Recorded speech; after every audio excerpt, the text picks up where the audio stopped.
ये सब बातें कामुकता को प्राकृतिक मनोरंजन मानने और उसे उन्मुक्त रूप से अपनाने के पक्ष में जाती हैं।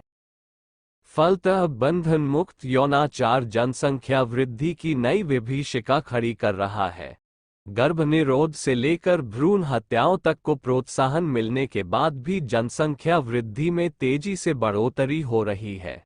पूरी पृथ्वी पर जनसंख्या चक्रवृद्धि व्यास के हिसाब से बढ़ रही है। 1 के 4, 4 के 16, 16 के 64 बनते बनते संख्या न जाने कहां तक जा पहुंचेगी। 3000 वर्ष पहले मात्र 30 करोड़ व्यक्ति सारे संसार में थे, तो वे 600 करोड़ हो गए हैं।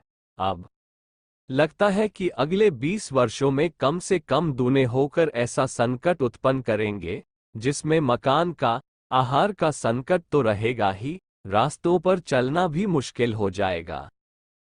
पृथ्वी पर सीमित संख्या में ही प्राणियों को निर्वाह देने की क्षमता है, वह असीम प्राणियों को पोषण नहीं दे सकती।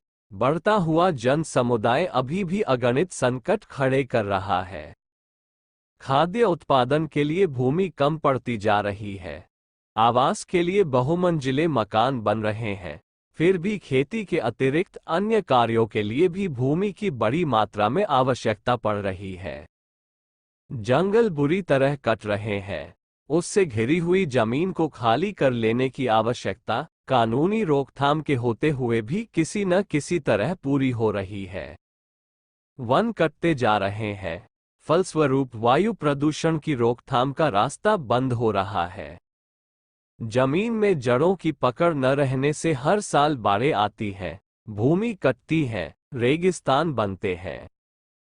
नदियों की गहराई कम होते जाने से पानी का संकट सामने आता है।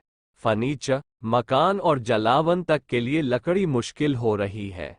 वन कटने की अनेक हानियों को जानते हुए भी आवास के लिए, खाद्य के लिए, सड़कों, स्कूलों और बांधों के लिए जमीन तो चाहिए। ये सब जनसंख्या वृद्धि के दुष्परिणाम ही तो है। इन्हीं में एक अनर्थ और जुड़ जाता है, शहरों की आबादी का बढ़ना। बढ़ते हुए शहर घिचपिच की गंदगी के कारण नरक तुल्य बनते जा रहे हैं।